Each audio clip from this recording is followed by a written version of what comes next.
El gran problema es que en el gobierno, al final del día, el pueblo le da la autoridad para ejercer sobre ellos control. Y entonces estos agentes gubernamentales se constituyen como un fideicomiso que deben ejercer esta autoridad en beneficio de la comunidad. Pero el fideicomiso es, en pocas palabras, una disposición que le encomienda a alguien poder y supuestamente después debe usar esta autoridad en el buen cuidado de lo que le has dado. Y bueno, obviamente entonces este buen cuidado es para el beneficio de la comunidad. Pero, ¿cómo tú haces que una persona que ya tiene lo tuyo se... Hubiera sido lloviendo aquí en Houston, pero que parece Panamá. Pero bueno, algo alejado en Austin, hubo tanta lluvia que hubo inundaciones, y dicen flash flood, pues que no se la esperaban y de repente viene la crecida del río y me imagino que muchos habrán escuchado de ello. Han desaparecido docenas y docenas de personas y muertas, ya más de 100. Sí, una tragedia aquí en el estado de Texas. Gracias por la actualización, Miguel. Definitivamente que es una situación muy lamentable lo que se está dando, se está viendo en el estado de Texas, principalmente por esas lluvias multitudinarias. ¿Por dónde estás tú? ¿Cómo está el clima? ¿Cómo está el ambiente?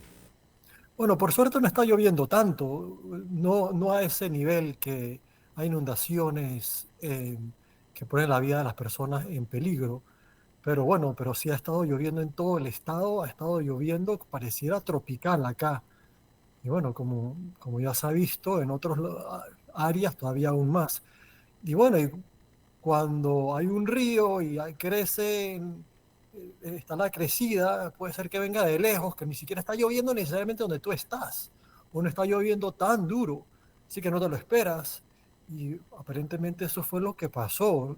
Y fue horas de la mañana, las personas estaban desprevenidas, y ya para cuando se dieron cuenta era muy tarde. Y lamentable lo de las niñas en el campamento, sin duda. Y Claro, familias enteras, y sí, sí. sí, las casas, cómo eran, he visto imágenes de casas completas arrastradas, es una cuestión increíble, ¿no? La fuerza de la naturaleza, creo que también la reflexión a entender que el clima está empezando a pasar factura de todo el mal comportamiento que hemos tenido como humanidad durante tantos años y es momento de darnos cuenta de que no podemos seguir alargando el actuar correctamente para con el clima y el calentamiento global, que el que crea que no está pasando y que no va a pasar nada, pues tiene que mirar las noticias. Bueno, las redes sociales están abarrotadas con videos de este tipo aquí y en todas partes. Pero bueno, no vamos a hablar de eso, Miguel, por supuesto, porque aquí hablamos de otro tema que tiene que ver también, ¿no? Con el comportamiento de las personas. No, definitivamente. Y quizás hoy aún no solamente el comportamiento, pero el entendimiento del comportamiento de las personas y cómo el lenguaje realmente importa, no solamente porque nos otorga símbolos que podemos emplear para comunicarnos entre nosotros, aquellos que nos están escuchando, o sea, le estamos a través del lenguaje usando símbolos, o sea, son conceptos que nos ayudan para entre nosotros comunicar ideas, soluciones. Pero es interesante que estos lenguajes, los significados de las palabras, no solamente son símbolos que nos permiten trasladar información, también en las definiciones mismas, los conceptos que estas cargan adentro de ellas, nos otorgan eh, herramientas para entender y resolver los problemas y para entender lo que está ocurriendo alrededor de nosotros. Palabras como, por ejemplo, corrupción. Cómo tú defines esa palabra en sí crea un concepto de qué es y cómo se resuelve. Y hay diferentes maneras de definir esa misma palabra. Y la definición que como sociedad nosotros adoptamos tiene repercusiones increíbles sobre cómo entonces nosotros entendemos que la debemos resolver. Y es importante entonces, de vez en cuando, parar y decir, ok, ¿realmente nos está ayudando esta definición? Yo creo que es importante hablar de este tema. Totalmente, Miguel, estoy totalmente de acuerdo con lo que mencionas. Mira, quiero hacer un paréntesis porque me acaba de llegar un comunicado importante a leer. Esto es referente a Financiera Popular de Panamá S.A., que está ubicada aquí en calle 50 en el edificio Solendec, donde opera Radio Ancon, y por este medio comunica a sus clientes y oyentes que una señora se hace llamar Adriana Vargas con teléfono 507-836-5302, persona que se está dedicando a promover a través de las redes sociales a nuestra empresa Financiera Popular de Panamá S.A., ofreciendo préstamos, los cuales lo cual no es cierto, por lo cual los alertamos a todos ustedes para que no se dejen engañar por esta falsa promotora de nuestra empresa con el único propósito de robarle su dinero. Los alertamos para que no caigan en manos de esta falsa promotora de nuestra empresa, fundada desde hace más de 40 años en nuestro país. Repetimos, no se dejen engañar, los exhortamos a realizar sus préstamos al 263-2405, 263-2405 con María Isabel Mendoza, única gerente general. Importante esta información. A ver, y bueno, ya cerrando el paréntesis, volviendo al tema, que esto me acaba de llegar así como pan caliente. Bueno, es lo que pasa en la radio, Miguel. Ah, así que... No es importante. mm, El otro día, hace una semana o 2 semanas, me llegó un mensaje de texto por el celular. Aquí ciertas autopistas, igual que en Panamá, hay que pagarlas y uno tiene entonces automático que te cobra y está unido a mi banco, así que yo no me tengo que preocupar. Pero es posible que algo ocurra con mi tarjeta de crédito, lo que sea, y no lo esté pagando. Y me llegó incluido un link a una página web de que no estaba pagando y me iban a poner una multa. Y yo no sé por qué, normalmente yo soy súper cuidadoso, aprieto el link ese y vi una página que era de la autoridad. Así que yo estaba 100% convencido. Pero algo en mí dijo, ¿sabes qué, Miguel? Ten cuidado. Y llamé a la autoridad, en vez de meter mi tarjeta de crédito de nuevo y lo demás, llamé a la autoridad para ver, bueno, realmente qué está pasando. Y la contestadora automática decía, si has recibido un texto, nosotros no mandamos texto. Hay que estar pila, la verdad, porque un momento de tontería te agarran y te roban todo. Oye, pero mira qué interesante lo que mencionas. Uno a veces el instinto no te lleva a sospechar. Yo creo que parte también tiene que ver con que en el mundo, porque hablamos de corrupción y lo asociamos inmediatamente al aparataje gubernamental, o sea, a la forma en la que se administra la cosa pública. Pero la corrupción está en todas partes, o sea, es algo inherente, o sea, es algo que, o sea, querramos o no, nos cuesta aceptar, está presente en la naturaleza de las personas. No podemos vivir pensando que la gente mágicamente se va a zafar de eso. A lo contrario, pensar que como no nos podemos, digamos, arriesgar o jugárnoslas o rifar con quién va a estar ocupando los puestos, bueno, vayamos con esa predisposición por delante al momento de redactar una constitución. Y sabes, a ese punto traes algo muy importante. La corrupción en general no es un crimen de pasión, es un crimen de cálculo. Las personas cuando toman acciones corruptas están tratando de conseguir algo calculadamente. No es que es una pasión que tienen que los lleva a actuar así como un crimen de pasión, que sería que uno agarra a otro quemándolo, quién sabe qué. Esto es calculado y todos los crímenes de cálculo tienen tres elementos importantes. Oportunidad, que es el, algo que ha ocurrido que te permite, digamos, alguien dejó la puerta abierta a la casa, por ejemplo, o en el gobierno que los agentes gubernamentales tienen discreción en cómo toman sus decisiones. Esto crea oportunidad. Pero tener oportunidad no es suficiente, tienes que tener un motivo. Y en general, bueno, lo que hablamos en Panamá es la codicia, personas que quieren tener más y los lleva a actuar de manera corrupta, que definitivamente es un factor verdadero. Existe la codicia, pero no es el único. También está la defensa de los derechos. Muchas personas en Panamá, si quieren sacar un permiso para tener un negocio o para mantener el negocio o para poder importar o para tantas otras cosas, defender tu puesto dentro del mecanismo gubernamental, bueno, te queda muchas veces no te queda de otra que jugar el juego del clientelismo, incluso si quieres avanzar en muchos aspectos.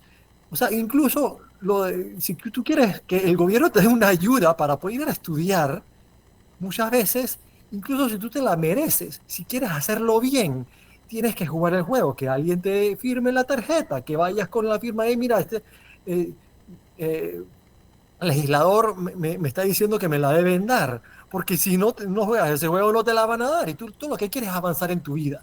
O sea, te hacen jugar ese juego. Así que no solamente la codicia maligna, a veces es simplemente querer sobrevivir o avanzar, pero incluso eso no es suficiente. Necesitas al final los medios que tratan los instrumentos para cometer el acto. Vamos a poner que alguien deje la ventana del segundo piso abierta. O necesitas la escalera, por ejemplo, necesitas un instrumento para poder cometer ese crimen. Y no solamente para cometerlo, pero también para protegerte después de que no te metan preso. O sea, tienes que tener un mecanismo para salirte con la tuya. Así que son varios aspectos importantes. Y cuando comenzamos a hablar de eso, en general en Panamá hablamos de corrupción como que toda la corrupción fuera del mismo tipo, pero realmente no lo es. Y cuando la dividimos la corrupción en corrupción de grandes proporciones y corrupción pequeña, pero a la misma vez es más o menos lo mismo. Estas personas que están actuando para beneficiarse. Pero realmente en Panamá existen y en todo el mundo dos tipos de corrupción. La corrupción estructurada, que ahí sí son redes de personas que están actuando en concierto y eso es el clientelismo. Y después está la corrupción desestructurada, que es en general lo que las personas entienden cuando hablan de corrupción, que es un pillo que está él solito viendo cómo le roba a otros, llamando por teléfono, haciéndose pasar por un banco o por una autoridad para mí, pues que supuestamente le debía dinero, pero es una persona que no está protegida, lo está haciendo por sí sola. Y si eso es una red chiquitita, pues que nada más ellos están haciendo algo entre ellos, pero no es algo como adentro de nuestros gobiernos son redes clientelistas, que es algo completamente diferente. Y ese tema, como estábamos conversando antes, me encantaría hablar sobre este artículo que fue publicado en TVN Noticias de Alfonso Grimaldo. Oye, qué artículo tan atinado. Hablaba exactamente lo mismo que estábamos hablando la semana pasada nosotros sobre el clientelismo y la corrupción que este trae. Y él sí habla que, bueno, el artículo se llama Corrupción y clientelismo, las telarañas que frenan el desarrollo. Y él habla sobre el tema de que, oye, las dos cosas que realmente nos frenan en Panamá son la corrupción y el clientelismo. Y bueno, en su artículo él habla sobre cómo estas están extremadamente correlacionadas y entrelazadas. Y lo interesante de él, cuando él habla del tema del clientelismo, lo estaba tratando de una manera muy similar, casi exacta a la manera que nosotros lo estábamos hablando la semana pasada. Yo creo que valdría la pena después ir en detalle sobre los diferentes subtemas que tiene él, que lo describe una forma tan didáctica y tan obvia. Es hizo un trabajo excelente en ese aspecto. Pero al principio, él abre con una definición de corrupción. Y yo al leer su definición de corrupción, ya yo sabía que la solución que él iba a dar no iba a ir por buen camino. Y es la idea que yo estaba hablando al principio de la hora, que, o sea, tú cómo defines los conceptos, tiene repercusiones enormes sobre lo que tu cerebro te permite ver como soluciones, como cómo el problema de la corrupción, cómo funciona. El clientelismo, él lo tiene, o sea, súper bien definido de forma como yo lo vería. Pero la parte de corrupción, ahí sí que al final, cuando unen las dos al final, para ver cuál es la solución, realmente no hace un trabajo tan atinado como me parece que debería o pudo haberlo hecho si hubiera tenido la definición adecuada de corrupción. Eso en parte puede tener que ver, Miguel, con la forma en la que esta sociedad mira o aborda un problema que se ha arraigado mucho, y para nosotros la idea de corrupción, como vuelta y lo digo, la, la aparejamos o la relacionamos con los políticos. Hace unos días alguien me hacía una pregunta sobre cuál es tu opinión del actuar de la asamblea, o cuál es tu opinión sobre la asamblea. Bueno, sencillamente dije, o sea, ¿cómo quieres que te responda la pregunta? O sea, en función de cómo actúan o en función de el trabajo que realizan y lo que han entregado. Al final puede ser que tengamos gente muy buena, con buenos valores, pero que no estén legislando a favor de la ciudadanía. O sea, que lo que estén haciendo no redunda en beneficio real de los ciudadanos. Entonces, tenemos o tendemos a creer que porque una persona puede ser que no tenga cola de paja y que no tenga, digamos, escándalos ni problemas con la justicia o escándalos, es un buen diputado, por decírtelo así. Ojo, yo creo que nosotros podemos ir más allá y preguntar, ¿realmente se están abordando los problemas? ¿Realmente la Asamblea está enfocada en el trabajo para el que debería estar sustentada la idea de contar con una Asamblea? O sea, yo creo que esas son las preguntas más bien, más allá de la parte de que si uno es corrupto o el otro no, porque si nos ponemos a usar esa vara para medir lo bien o lo Sí. mal, nos estamos haciendo daño sin saber. Elon Musk, muchos los conocerán pues por Tesla, SpaceX, y que es un ingeniero que tiene una habilidad de resolver los problemas. Y él dice, oye, la cosa más difícil no es resolver el problema, es formular la pregunta adecuada. Y antes incluso de formar la pregunta adecuada es tener los conceptos necesarios para poder formular la pregunta adecuada. Y la verdad que si no tienes la pregunta adecuada, entonces tu respuesta definitivamente no va a resolver el problema. Eh, Así que a lo que tú dices es extremadamente importante cómo vemos el problema. Y a veces nuestra intuición nos sirve muy bien, pero otras veces, especialmente para problemas complejos, no nos sirve. Es más, nos lleva por el camino equivocado.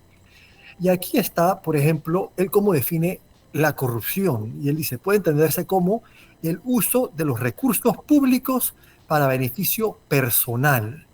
O sea, él está enfocándose en la acción, es el uso de los recursos públicos para beneficio personal.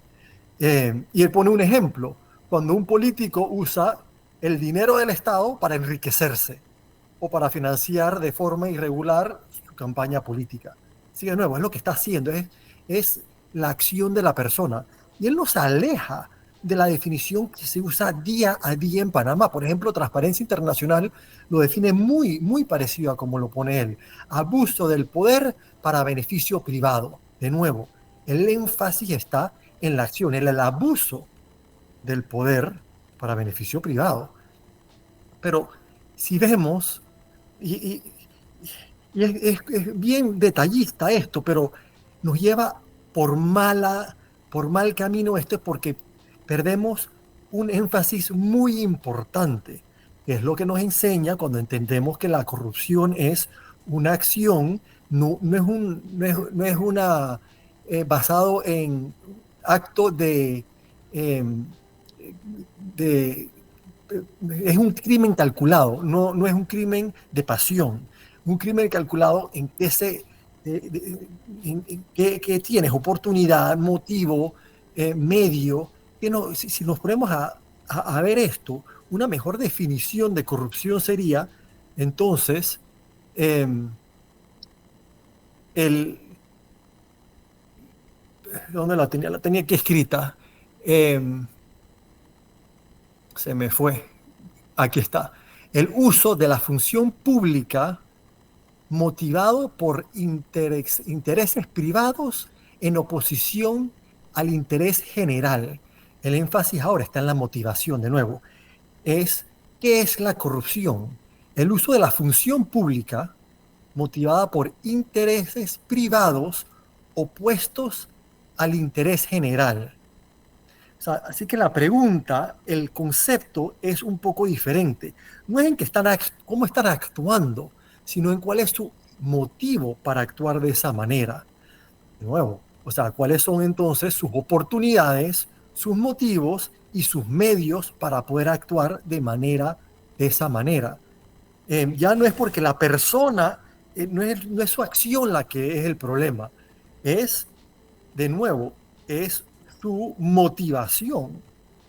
Entonces, ¿tú cómo solucionas la motivación de alguien? Que es una pregunta completamente diferente a tú cómo solucionas la acción de alguien. Bueno, si la persona es mala, siempre va a actuar mal. Y entonces es cuando estamos hablando. ¿Cómo tú solucionas la acción de una persona? Bueno, necesitas una persona buena o que le esté siendo tan vigilada que no tenga la habilidad de salirse del buen camino.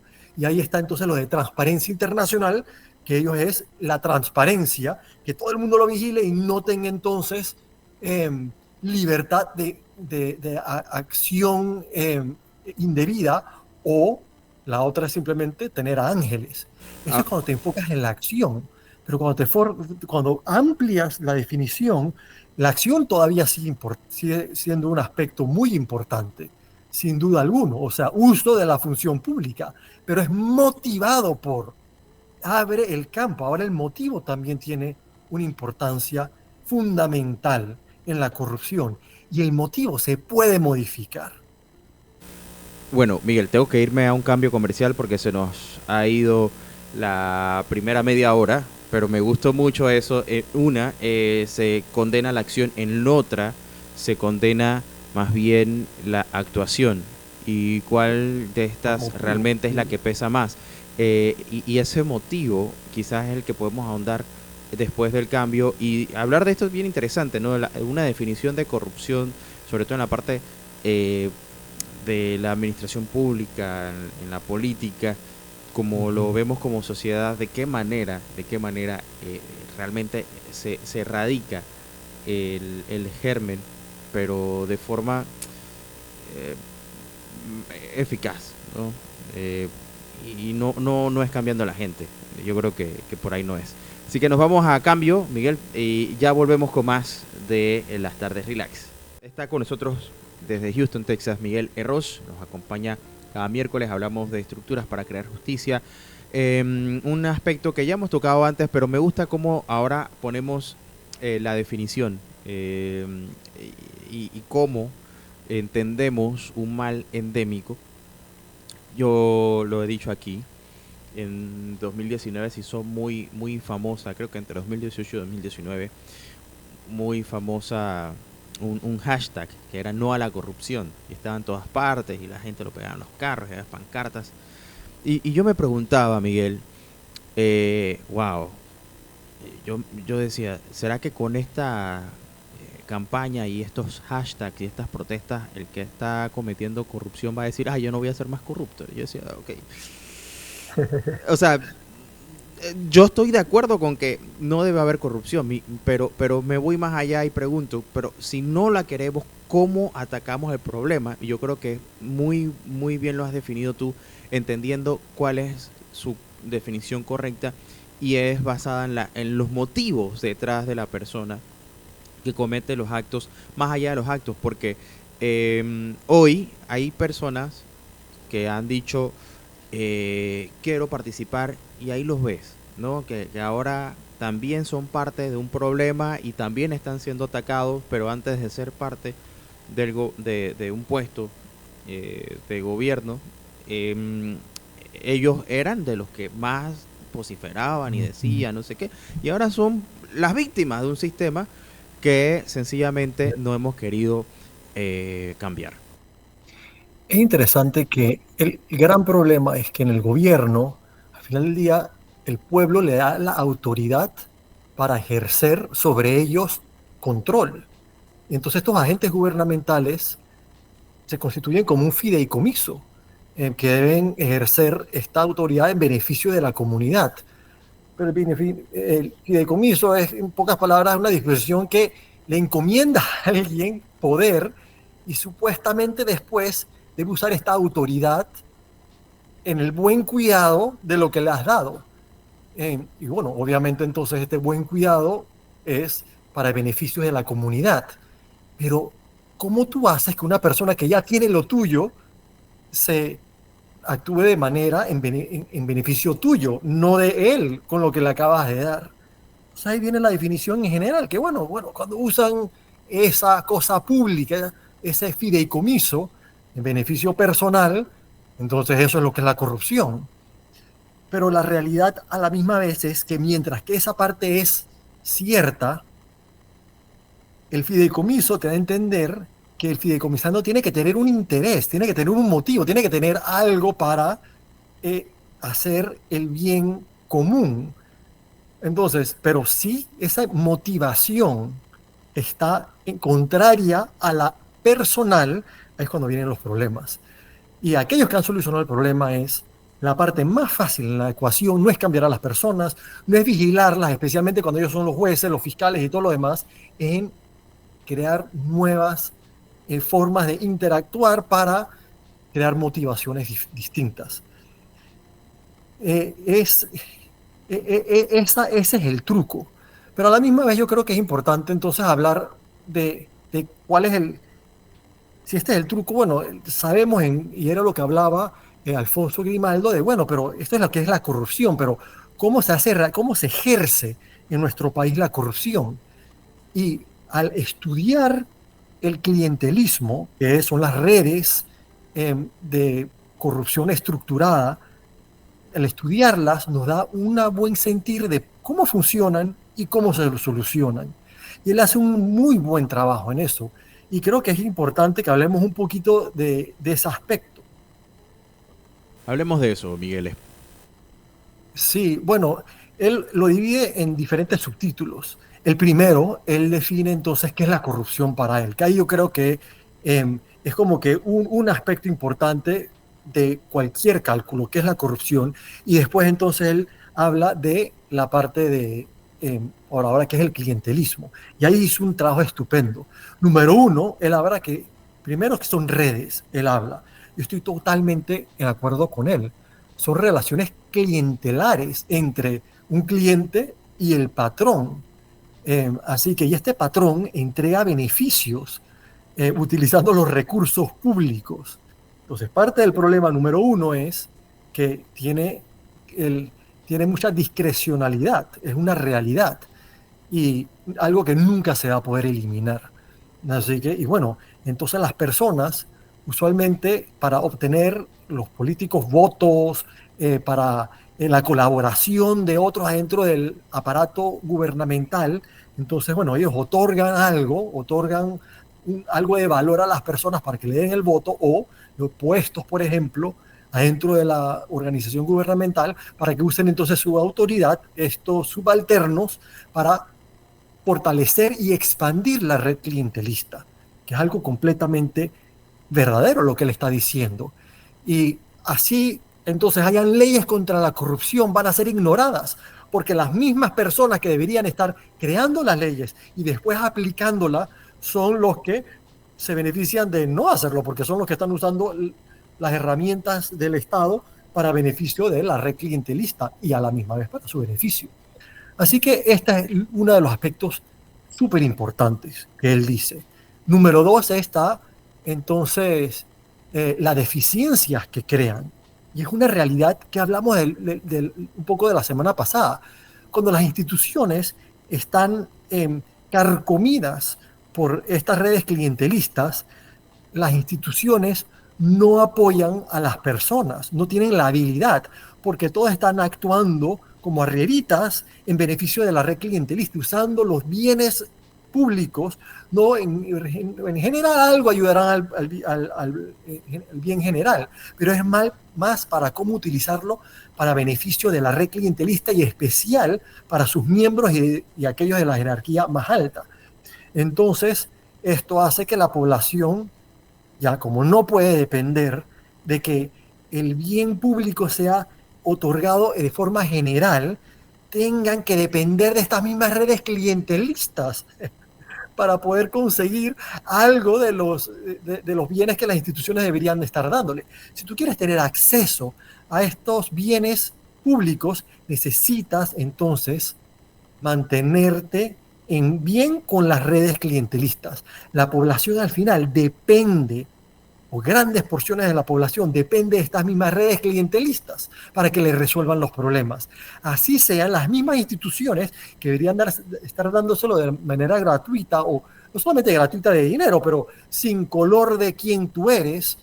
Ahora tienes que ser parte del sistema clientelista o tener un familiar o alguien que te apadrina para poder entonces beneficiarte de ello. Pero esto crea un segundo mal. Y él habla de esto de una manera muy, muy didáctica.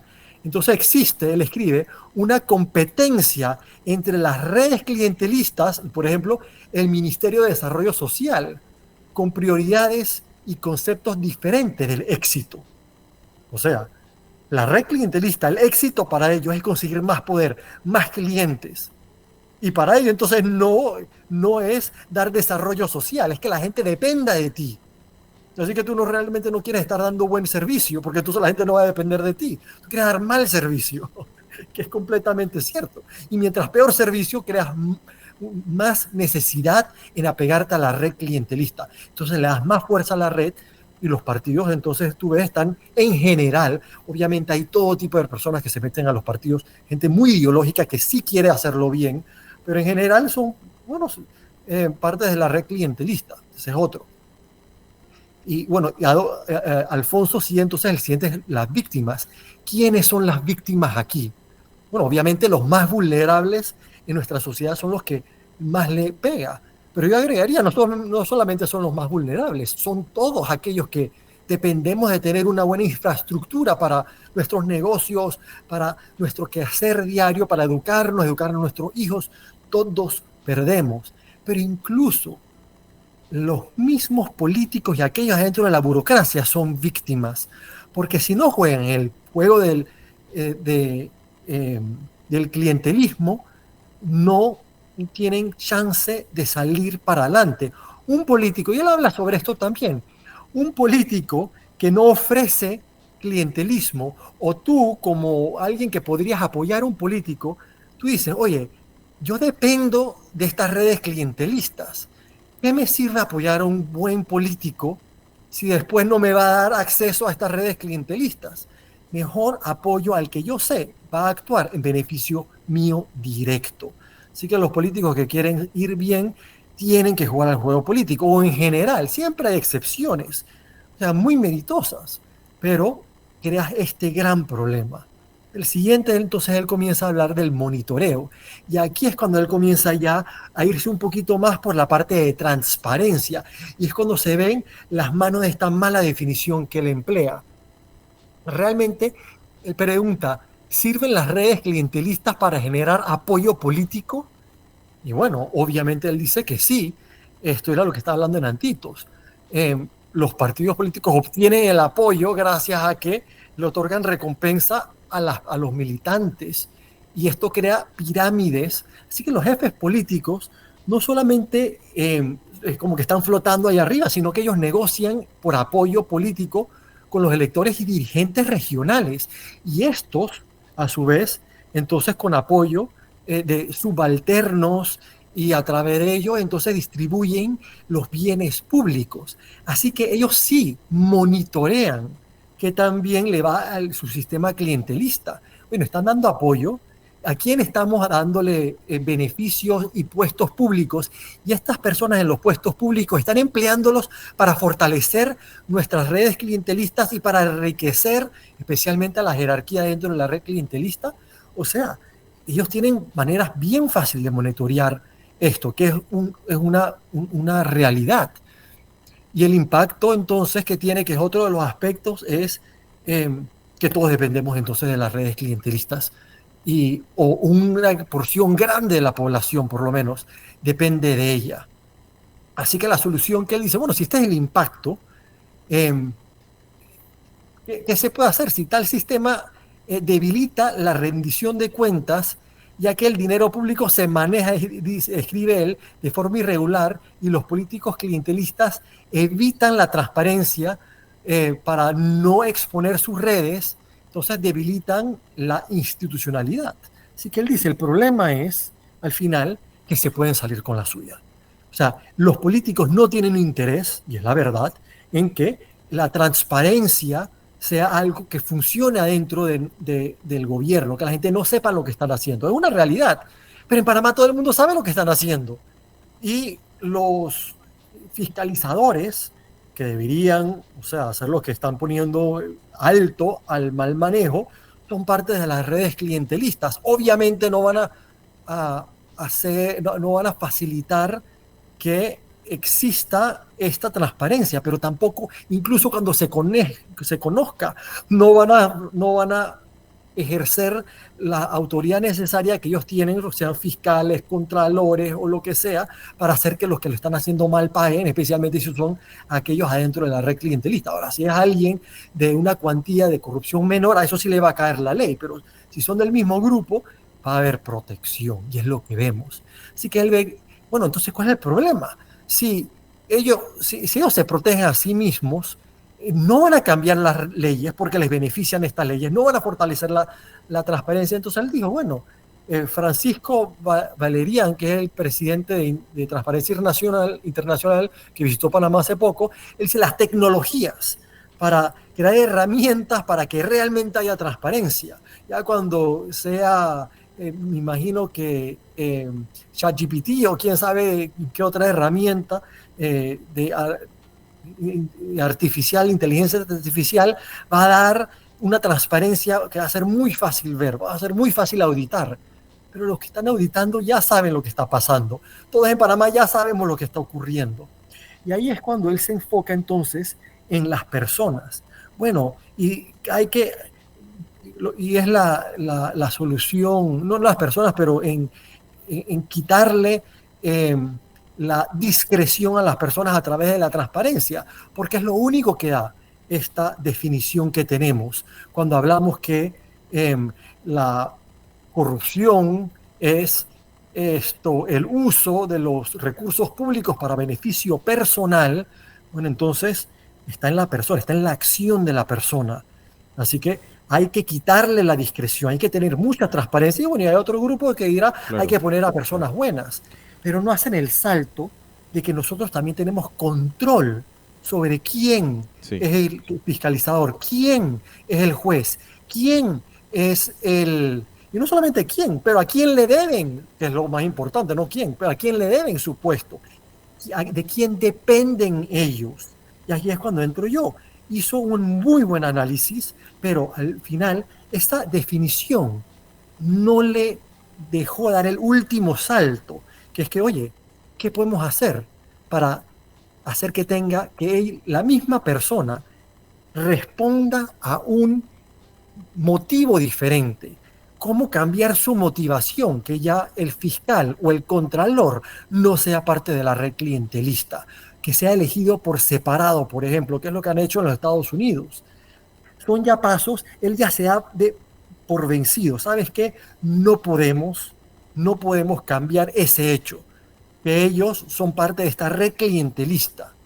Entonces él dice, bueno, hay que darle tanta transparencia que ya no puedan actuar mal. Pero la verdad es que sí se puede eliminar estas redes clientelistas sin cambiar a las personas.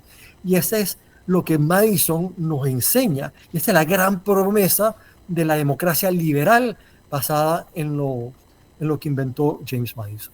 Ahora, mira, y tú mencionabas, Miguel, algo sobre la transparencia y llega un punto en donde lo metemos con lo que mencionabas de las motivaciones. Las motivaciones no cambian, haya o no haya transparencia, porque digamos que... Especialmente las básicas, tienes razón. La gente quiere salir para adelante, así que ese tipo de motivación Ujú. no va a cambiar. No, Pero tú, ¿cómo sales para adelante? ¿Qué te motiva para salir para adelante? Sí puede cambiar. es que ahí voy, porque si nos quedamos únicamente con el aspecto de la transparencia, es un mecanismo que puede ser que sí, te ayude, pero va a depender de muchísimas cosas, porque va a suceder como ha ocurrido, donde tú quieres información y hay oposición. O sea, no te la dan. Entonces tú tienes que ir a esta o la otra instancia y se vuelve un dolor de cabeza. Y entonces, como el mismo sistema es parte de un todo, pues el que está allá adentro se pone de acuerdo y dice, no, no, Incluso si tienes la información, ya sabes que hubo un acto indebido, ¿a quién tú vas a ir a quejarte? Si todos son parte del mismo club. O sea, ¿a dónde vas a ir? ¿Con quién te vas a quejar? O sea, no tienes con quién. Ahora mismo, si vas al Contralor, el Contralor ya sabía. Si vas donde el fiscal, pues es parte de la misma red clientelista. Tiene el mismo empleador que el fiscal, tiene el mismo empleador que el Contralor, que tiene el mismo empleado que el que te metió la zancadilla. Así que ¿a dónde vas a ir? No hay dónde, incluso si hubiera transparencia perfecta, obviamente sería, quizás no fuera que ahora sabemos que está mal, pero no tenemos la prueba, no siempre, pero todo el mundo sabe que lo están haciendo mal y quién lo está haciendo mal y cómo. Bueno, tuviéramos prueba, pero al igual no tuviéramos cómo A ver, tú tienes, hacer justicia. es como hemos visto, que por lo menos lo del IFARU, que eso no es de ahorita. Eso viene desde hace bastante tiempo, de arrastre. Y todo el país sabía lo que estaba pasando. Pero ¿qué tuvo que pasar? Un cambio de gobierno. O sea, Bueno, sí, yo creo que cambiar aquí, el gobierno. sí, yo creo que aquí nosotros, yo no quería tocar ese tema, Miguel, pero creo que también hay que sentarse y ser también eh, chocarse con la realidad. Chocarse con la realidad. Si aquí el gobierno hubiese sido el mismo, hubiésemos tenido una continuación, ¿tú crees que hubiese algún tipo de pronunciamiento? No. No Y sé, no solo yo me eso. pregunto, yo no tengo la respuesta, pero yo digo, o sea, si aquí todo el mundo estaba diciendo hace 2 años que está pasando esto y esto y esto y esto y esto y los escándalos se hicieron, pero no vimos un solo dedo que se estuvo moviendo para tuvo que cambiar el gobierno para que algo sucediera. Entonces, la pregunta Pero es, estas instituciones, como bien lo dijiste tú, llevan haciendo lo mismo desde, por lo menos que yo tengo uso de razón, desde que yo estaba en la secundaria, hacían lo mismo. O sea, tú sacabas las ayudas para las becas basado en quien tú conocías. Eso era la realidad. Eso no ha cambiado. Y bueno, ahora se ha hecho un tema tan caliente que quizás ahora mismo se le hace muy difícil hacer el gobierno hacer eso. Pero tú unos cuantos años, quizás no este gobierno, pero vendrá el siguiente. Ya como hicieron tantas veces antes, eliminaban esa institución, creaban una institución nueva, le cambiaban el nombre, ponían a su red clientelista para eliminar la red clientelista anterior y terminaban haciendo lo mismo. Si no es que lo están haciendo ahora, esperemos que no.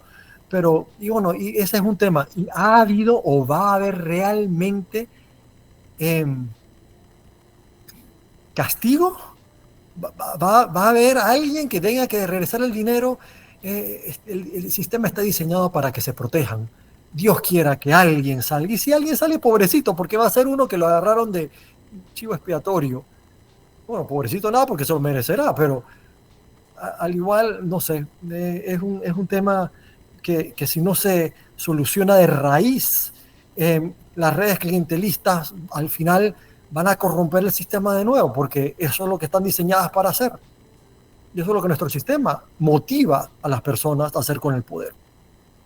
bueno, me gustó mucho eso de la motivación, creo que es algo que no podemos cambiar nadie y no tenemos tampoco, ni deberíamos tener el derecho a decirle a alguien qué lo mueve o qué no lo mueve, porque yo creo que ambos estamos de acuerdo con que se debe garantizar la libertad y que uno tiene que aprender a vivir en sociedad y sobre todo me gusta mucho la frase de que mis derechos terminan donde comienzan los tuyos. Sí, Y y que, los motivos, ujú. perdón, No, sí, sí, te escucho. no, y los motivos, como tú bien dices, hay unos que son negativos, como la codicia, sin duda alguna. Hay muchas personas que tienen esos sentimientos que son antivalores, que son vicios. Pero en una red clientelista no necesitas a nadie malo, no necesitas a una persona mala para que todo termine actuando de manera, o sea, como corrupta. Simplemente personas defendiendo sus derechos, lo que ellos perciben como sus derechos. Personas que quieren salir para adelante, eso es todo lo que tú necesitas. Si un político percibe que otros, puede ser que los otros ni siquiera estén actuando de manera clientelista, pero percibe que existe la posibilidad que van a usar el clientelismo para sacar ventaja electoral, obligas al resto a hacer lo mismo, si no, no van a poder competir en las elecciones. Porque las personas, o sea, en general, siempre van a poder sacar más personas que se alleguen a su partido si le das beneficios directos a la persona. Es parte de la realidad.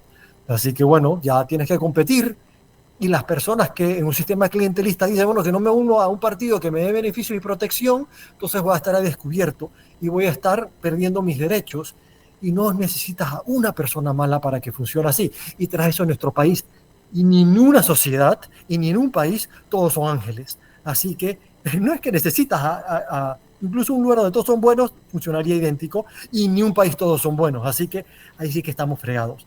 Necesitamos eliminar el sistema clientelista, y el sistema clientelista se define por redes, y estas redes son de cadenas de dependencia, y las cadenas de dependencia se pueden destruir, y eso es lo que ha hecho los Estados Unidos. ¿Tú cómo las destruyes? Bueno, haciendo centros de poder completamente separados uno del otro. ¿Tú cómo haces que uno consiga el puesto público por examen? Pero no puede ser el mismo ministro el que te da el examen. Tiene que ser una agencia completamente separada del sistema político. Y esos sistemas ya existen en los Estados Unidos. Cómo se estructuran, todo lo demás que no tenga nada que ver con la política. Y ahí les dan 3 nombres y llegan esos 3 nombres a la agencia gubernamental y para el puesto y tienen que sacar a una de las 3 personas con mejor nota. Bueno, ya comienzas a eliminar, las personas están ahí por su mérito, no porque le deben nada a nadie. Y en el momento que el político quiera que esa persona haga algo malo, no lo va a hacer, porque no tiene repercusiones negativas si hace algo malo. Y si lo agarraran haciendo algo malo para hacer el favor al político, entonces lo mismo, el fiscalizador, el contralor, también estas estructuras no dependen de nadie. Y más bien se benefician porque sacan buena publicidad si le meten la ley a alguien que lo está haciendo mal. Y es por eso que funciona. Comienzas a crear incentivos positivos. Bueno, Miguel, este tema tenemos que ponerle punto y seguido hasta la próxima semana porque, eh, mira, veía, creo que esta semana, fue la semana pasada, un conversatorio muy interesante que organizó estudiantes de la Universidad de Panamá y se hablaba de la forma, ¿no? En la que se puede cambiar la Constitución. Creo que sería bueno también hablar un poco acerca de eso, viendo detrás las motivaciones y cómo esta idea que tú planteas se arraiga al imaginario colectivo, en donde pensamos que tenemos los problemas que tenemos simple y llanamente porque hay gente muy malvada. Eh, a ver, a mí no me consta, porque yo no conozco, pero es fácil decir, no, que tal persona es el que controla con los siglos y nacen todas estas teorías de la conspiración. El problema es que si fuese así tampoco hay mucho que hacer. Digo, porque si ellos tienen el control, de nada sirve decir que lo tienen. Y si no fuera el caso, pues entonces abordémoslo con la claridad necesaria para poder generar los cambios que requiere nuestro país. Y bueno, no me quiero alargar, pero hay muchísimo más que decir. Y Miguel, yo te quiero agradecer por acompañarnos una vez más este miércoles. El próximo miércoles seguimos. Esto queda en YouTube, pero tú tienes un libro. Creo que ese libro hay que leérselo. Hay que leérselo. Pues muchas gracias por decir eso y por la invitación. Y sí, invito a todos a que agarren una copia de ese libro, que es especialmente el primer tomo. Cualquier persona lo puede leer y realmente te da a entender la matemática atrás de los motivos que llevan a las personas a actuar de un gobierno a funcionar o no funcionar. Y sí, me gusta ese tema, podemos hablar de ello la próxima semana, de los diferentes modos de cambiar las constituciones y los escollos de uno y de los otros. O sea, ni un sistema es perfecto, pero unos tienen ciertas debilidades que hay que ser conocedor de ellas para que cuando decidamos qué sistema vamos a emplear, eh, saber que unos son mucho más resbaladizos en ciertas maneras que otros, y ahí entonces podemos entender y quizás tomar una mejor decisión sobre ello. Bueno, un fuerte abrazo hasta Houston, esperando que la situación climática mejore allá en Texas y que, bueno, no aumente el número de desaparecidos ni de víctimas fatales. Sabemos que es una situación bastante fuerte que está atravesando en este momento el Estado y el país en su conjunto. Sí. Así que cuídate mucho, por favor, Miguel, y la próxima semana, bueno, esperemos estar acá compartiendo con más de este segmento que le dedicamos al tema constitucional en estructuras para crear justicia. Muchas gracias. Nos vemos.